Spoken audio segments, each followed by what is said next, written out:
2 weeks after The Rise of Skywalker released, I still hadn't seen it. I had watched every other Star Wars movie in the theater, and this was the last of the original 9, the end of the Skywalker saga. But I couldn't bring myself to watch it. On its third weekend, my girlfriend and I went to see another movie, 1917. We were one door down from a screening of Rise of Skywalker. We were early, so I told Jamie I was going to check out a few minutes of Rise to see if I could bear coming back to watch the whole thing. I went over and sneaked inside. And I kid you not, this was the very moment I walked into. Somehow Palpatine returned. Nope, I exclaimed out loud, and I walked right back out of the theater.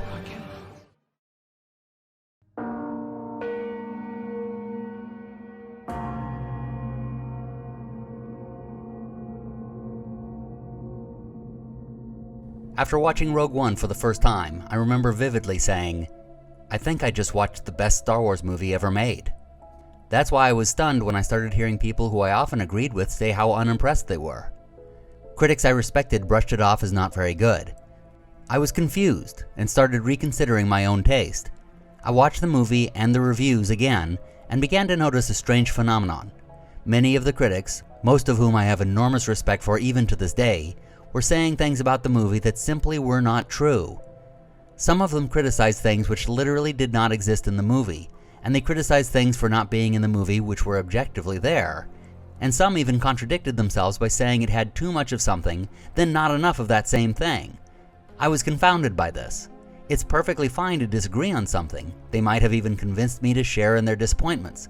But to simply make things up about a movie is just unfair. All that being said, however, I did see some of the legitimate points they were making based on things which were, or were not, actually in or out of the movie. So I'm going to analyze these elements, the good and the bad, and see if I can understand where these critics were coming from, and what it was I loved so much when I saw it. When the movie came out, a lot of people were wondering if it would begin with a title crawl or something else. It answered this question very brashly. In retrospect, I wish they had gone with the opening crawl, as it would fit more with what I now refer to as Andor Season 3. Having it in the other 3 films, but not in this one, makes an odd inconsistency. However, something else was shown immediately, a new way of visualizing objects in space. Throughout the movie, you'll notice the angles of planets, ships, the Death Star, all placed across varying sections of the frame, reminding us that space is 3D. Compare that to older films where the planet is typically at the bottom and everything approaching it is from above, the way we think of things on Earth. As the characters rush to pack, we have a shot with blue milk prominently displayed. This is one of a number of things some critics complained endlessly about as being overly nostalgic, and I'm going to get into that later. For now though, I want to mention a behind-the-scenes story I happen to know about involving blue milk and the director. Gareth Edwards was a huge Star Wars fan. So much so that he spent his 30th birthday at the set of the original Star Wars, which had been converted into a hotel of some sort. He had brought blue milk and blue food coloring with him, and he went into the dining room alone to have it. However, while doing this, he spilled a bit of the milk on the floor. He tried to mop it up, but when he was unable to get the blue stain out, he hurried away. So if that blue stain is still there, that's Gareth Edwards' own personal mark. Anyway, the Imperials land a ridiculously long distance away, which, fair enough, that's a legitimate criticism that I didn't see anyone make. Of all the absurd criticisms I saw, this rational one seemed to go past the critics. Instead, they complained about the lack of new things in the movie, relying only on nostalgia. But 2 minutes into the movie and we already have a new shuttle, a new droid, an Imperial officer we only saw as an extra, and new freaking types of stormtroopers. I mean, you let all the shameless nostalgia of Force Awakens pass, but you missed all this to complain about blue milk? Okay, I'm calm. Let's move on. Damn, they're a long way off. There are a lot of nice subtleties in the dialogue here which introduce the characters in an efficient manner. As an example, they have a child. Find it. Find it, not her. The troopers also find a stormtrooper doll, which I think is such a great touch, showing that even though they were no fans of the Empire, the toys one would have in that sort of society would still be propaganda items. We watch the little girl as she runs from the troopers, hides, and remains hidden. Then a friend comes to help her. He encourages her to come with him, and we're going to see what sort of adventures the two of them... Oh! Or we're going to see the title sequence, which it turns out might as well be this. Because we come back and the girl is an adult, and she's in a prison anyway. So her getting away sort of feels useless. I understand that she's under an assumed name by this point, and the situation is different, but that is part of the problem. We're just jolted into an entirely new story without any context of what happened in between. It takes a bit of time for us to catch up with what they're intending, and we really shouldn't. There should be something more about their travels together, something more than the quick summary we got later in the film. It gives us the knowledge of what happened, but we don't get the feeling of it. And the lack of building up the characters is what will eventually bite the film in the ass later on. At the very least, they should have had an opening crawl here, providing some understanding as to what's going on in the universe and giving us a sense of the passage of time. The way it was done was just too jarring, and I think put a number of people in a negative headspace right off the bat. And if they did the crawl, they could drop down directly to the Ring of Kafrene. It jumps at us right into what the rebellion is doing, introducing us to our other main character, Cassian Andor. As he walks, he does what has been his most important move throughout the series, always looking behind him.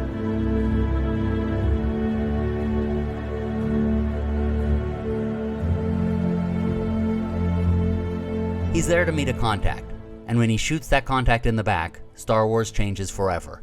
It changes from a serial-style Flash Gordon-type franchise to one of harsh realities. The rebellion isn't just full of happy-go-lucky heroes with moxie, or even self-sacrificing martyrs, but people who do what has to be done for the greater good. And the performance Diego gives is so subtle, yet so poignant. He hated doing this. He hates what he's become. But he has to do it or far more will die. As we get back to Jyn's storyline, I remember a line from the trailers that rubbed a lot of people the wrong way. This is a rebellion, isn't it? I rebel. I actually saw promise in this line. I thought it was going to be about her being too impetuous, wanting to fight too early, a natural trait for someone who trained with Saw Gerrera. I saw it as an opportunity to have a growth arc as Mon Mothma teaches her to be shrewd and play the long game. This isn't a criticism, it's fine without this subplot, but it would have been nice to have something like this that's a bit more to build that character. And that brings me to my biggest point about the first section of this movie, and what I believe is the primary reason behind the criticism. The first act of a story is supposed to establish the settings and the characters. This is where you not only learn who everyone is, but gain your affection or hatred for them. It's where you are drawn into the universe of the story, or detracted by it. So you need sufficient time to set up everything that is important in your story. In the original Star Wars, they had to set up an empire and a rebellion, a galaxy far, far away, and a group of archetypal characters. Some of them had unique features, like R2's beeping, Chewbacca's growling, and the concept of the Force, but it was mostly pretty simple. And yet they had 40 minutes to establish all of this before they launched into the second act of the story. In Rogue One, they split the rebellion into two factions, and the Empire into political infighting. The characters are far from archetypical, and the situation is complicated. And all of this is jammed into 20 minutes. You can even see on the timer, it's almost to the second. They had to jam twice as many concepts into half the amount of time. But why? Well, I can't say for certain about this instance, as I was not involved in the film, but I can tell you a bit about what happened to filmmaking itself. Throughout the 90s, you got a whole host of books about filmmaking, all of them promising the formula for a great and profitable movie. And like gamblers searching for that perfect roulette system, studios and production companies ate them up. They became so reliant on them that script coverage became nothing more than checklists. By the way, script coverage is what is done at production companies and studios to determine whether to take on a film project, and to determine whether a script needs changes. And instead of asking questions like, are the characters engaging and relatable, and did you feel suspense for the story, they ask questions about the page count. Also, does the first act end at page 20?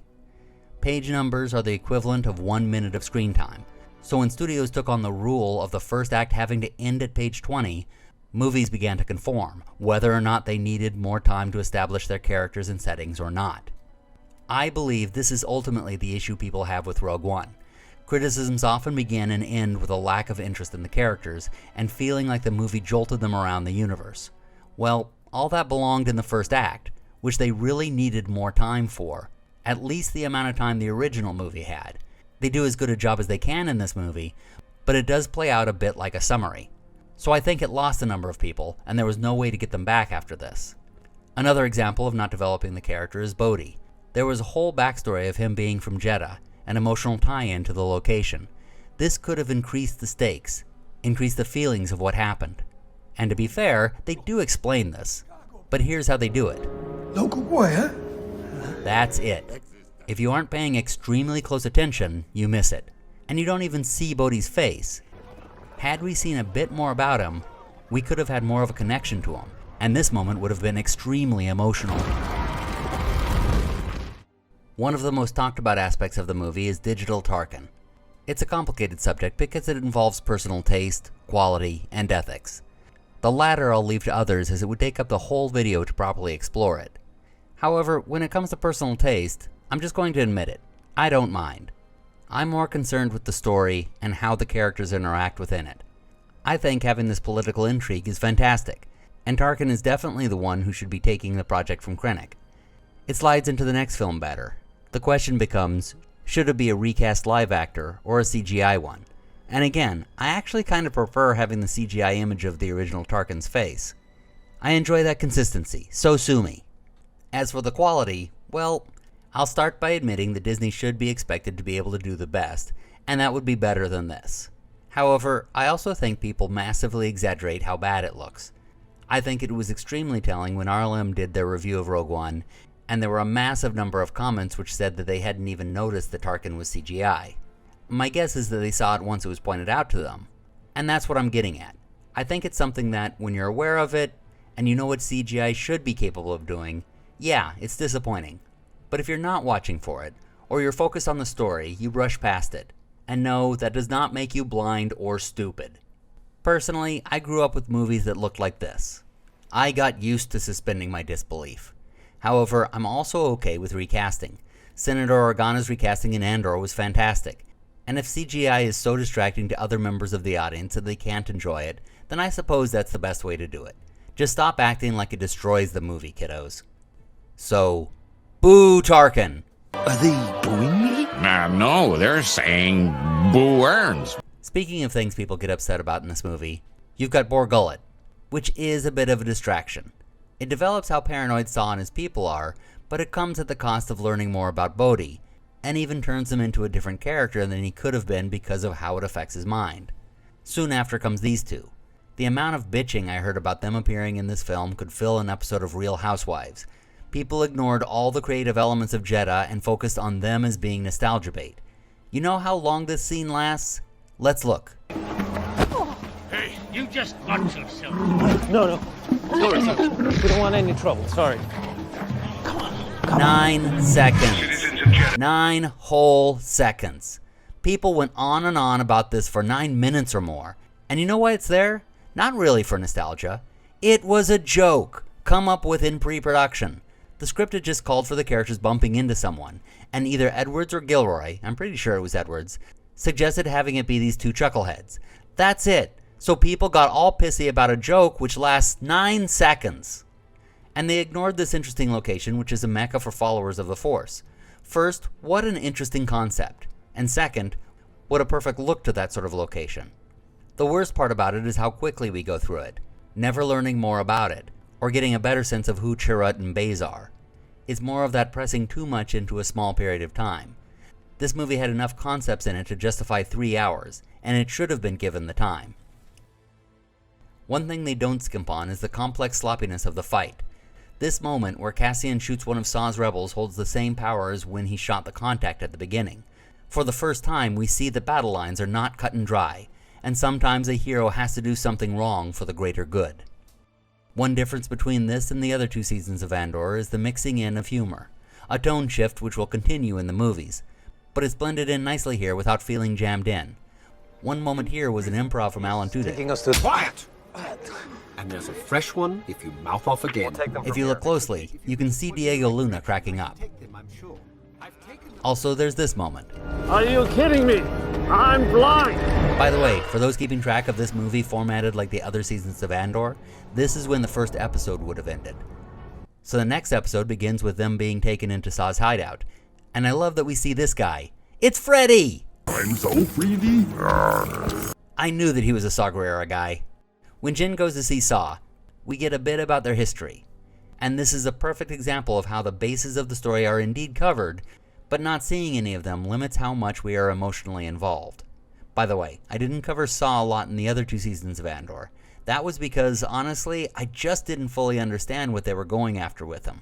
I get it more now rewatching Rogue One. It's a sort of symbiosis between the movie and the series. We see him get distracted from the cause and fall down the rabbit hole of addiction, which, in turn, causes his paranoia.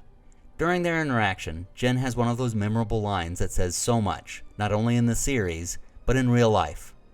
It's not a problem if you don't look up. The perfect description of a person who thinks she'll be safe if she doesn't pay attention to politics. Her next scene is a masterclass in showing how crying is the act of trying not to cry. It makes us want to cry for her.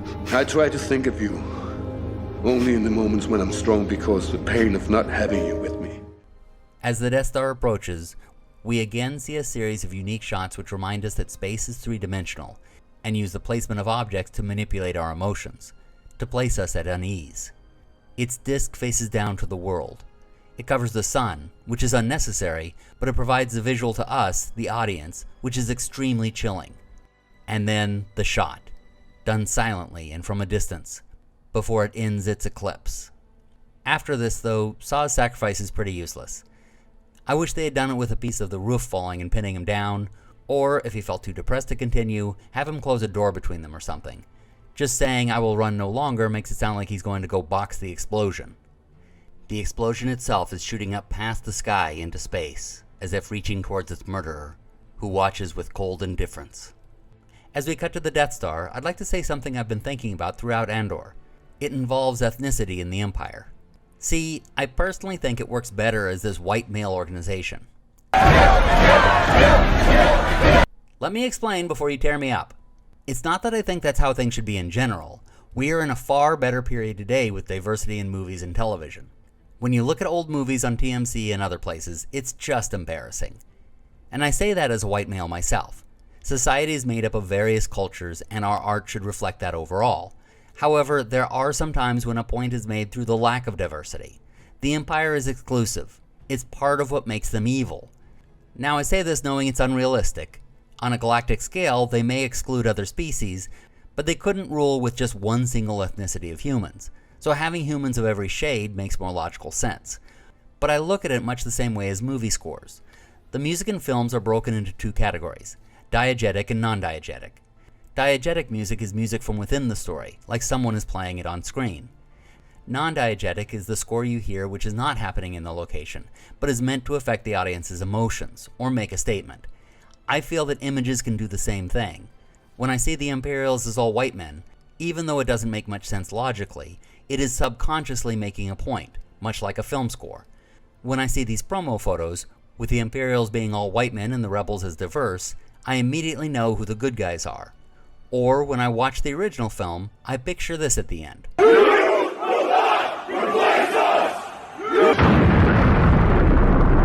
When diverse people showed up within the Empire in Andor, it was definitely more realistic.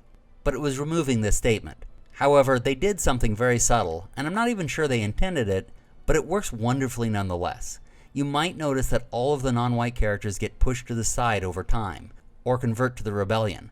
Perhaps because they recognize the oppression? Who knows? But it does subtly lead into the all-white male empire we see in Rogue One, and in the Death Star. And by the way, yeah, I know the rebel pilots in the original were all white too. Carl Sagan was right in his criticism.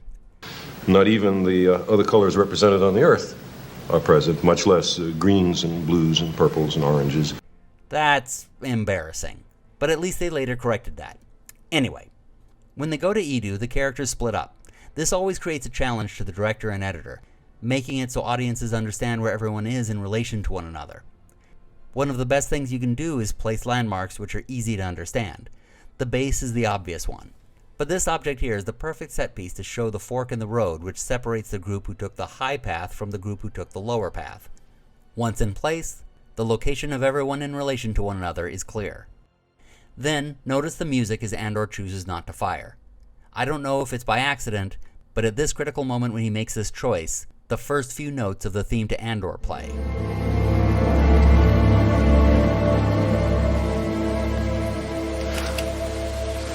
Speaking of music, take a moment to consider the fact that the composer only had 4.5 weeks to put together the entire score, and this is what he came up with. He's gone. Come on. Come on. I can only play so much on YouTube, but listen to the soundtrack. Also on YouTube somehow. Just freaking brilliant.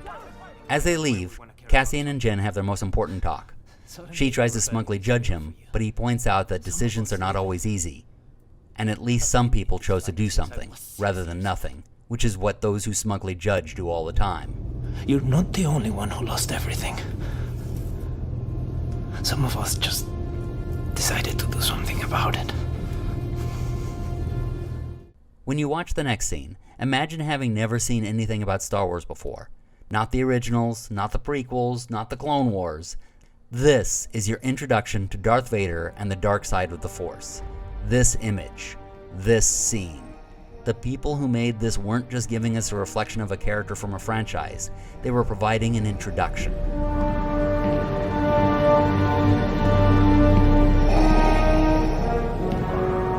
The next scene, which shows the members of the rebellion in panic at the news of the Death Star, is an example of what I see from critics of the film. It goes a little far in that I see this and wonder how these guys ever formed a rebellion in the first place. It also lacks the nuance which this concept requires.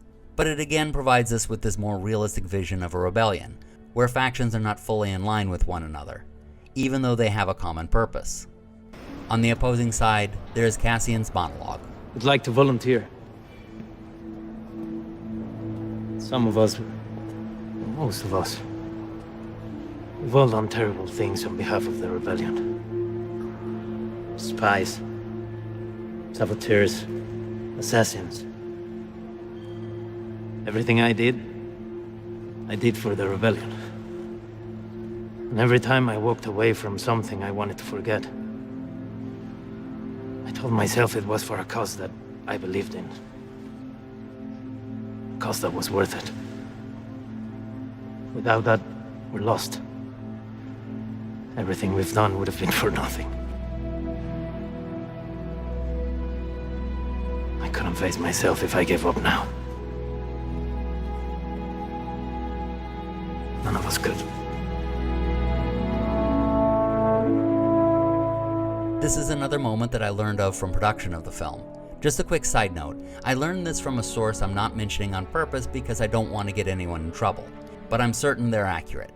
Much of the production of Rogue One is shrouded in secret, but I happen to know some people who work behind the scenes. I don't know a lot, and I'd love to know more, but I do know a few things that didn't make it to the behind the scenes commentary. This is one of them, but it's difficult to believe, I understand, because it's pretty extreme. So, apparently this moment where Bodhi gives them their call sign was improvised. Rogue One. It was improvised on the last take of the last day of reshoots. In fact, it was the last name he had come up with. The actor had been saying various names as an improv, and they determined to choose one of them during editing. They just happened to choose the very last one, and then they named the movie after that. Assuming this is true, which I believe it is, the movie was literally named after an improv made by an actor at the very last second of the very last day of reshoots. Part of the evidence of this comes from the fact that so much of the movie was taken from improvisations. So, in addition to my own faith in my anonymous source, I believe this from the infamous chaos from the set of that movie. And to me, that's just mind-blowing. Anyway, for those keeping track of episodes, this is where episode 2 would have ended if it followed the formula of the Andor series. Now on to Act 3, the part of the film for which there is little argument of its brilliance. And so much of that is due to the effects coordinators, who created visuals which were not only great throughout the film, but captured exactly the feeling at each moment that was needed.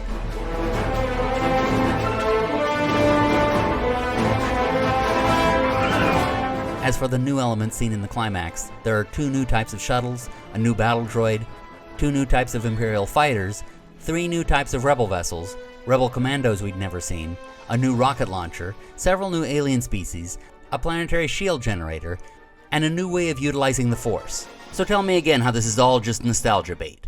The one so-called Easter egg I will call out is the ghost from Rebels. But I don't consider something like this to be a mere Easter egg, nor nostalgia bait. If you're going to commit to the idea of a full-on franchise, the stories need to connect, and that includes characters, items, and ships. So the ghost flying through, along with the use of the hammerheads, and several other random vessels, should be par for the course. At the end of the battle, we get the end of Cassian Andor, and the end of an era. I want to say more, but it speaks for itself. And I love that there is no romance here, just affection. Even before Bix was introduced as a character, this was so much more touching. One does not need a sexual relationship to care with love.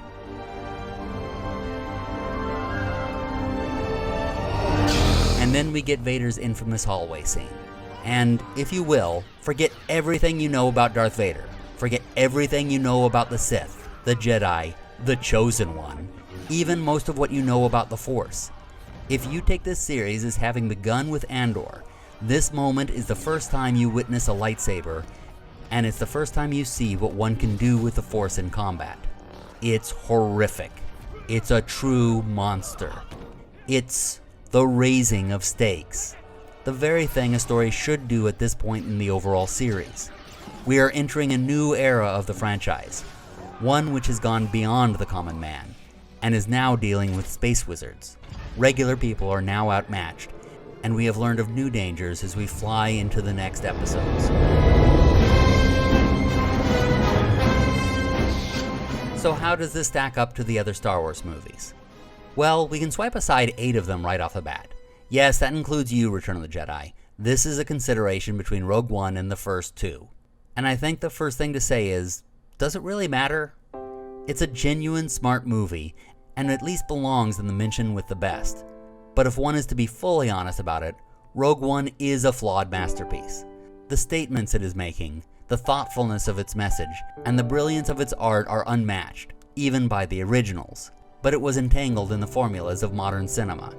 In rewatching it several times for this video, I've come to understand that so many of the criticisms throughout the film stem not from their real shortcomings, but from the frustrations of a stunted first act.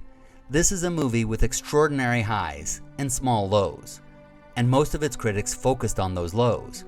When an audience has lost interest, it will search for things to criticize, and it will find it in the pettiest of places. So my belief is that the reason some people could not see the positives in this movie is because they had lost interest by the time they got to the things they should have been praising. And at that point, they're willing to make things up to defend their hatred of it. It's a lesson in the problems of formula. These rules are put into place to guide writers, not constrict them. The rules of cinema need to be malleable enough to allow for new and bigger ideas. And when a story needs time to breathe, it should be given that time, not told to hurry up. Doing so only turns an audience who would be your biggest fans into your biggest critics. As for myself, I found peace in making it a 3-way tie. The other 2 have flaws as well, which have been ignored by countless fans over the decades, including me. We can appreciate each one for what they did right. Even you, Return. We'll get to you soon enough. In the meantime, I'm glad it exists, and that it spawned the true prequel trilogy. Rogue One made the entire franchise smarter, and made us think a little harder about how science fiction can reflect upon the threats to our own society.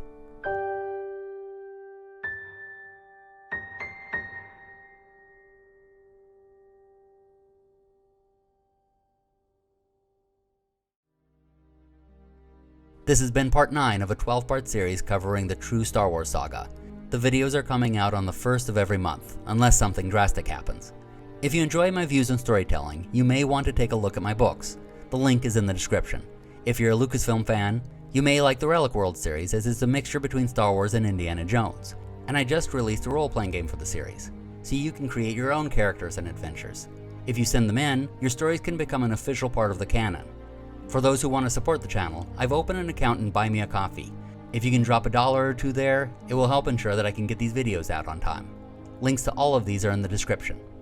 Thank you all for watching. I'll see you next month. And remember, you have friends everywhere.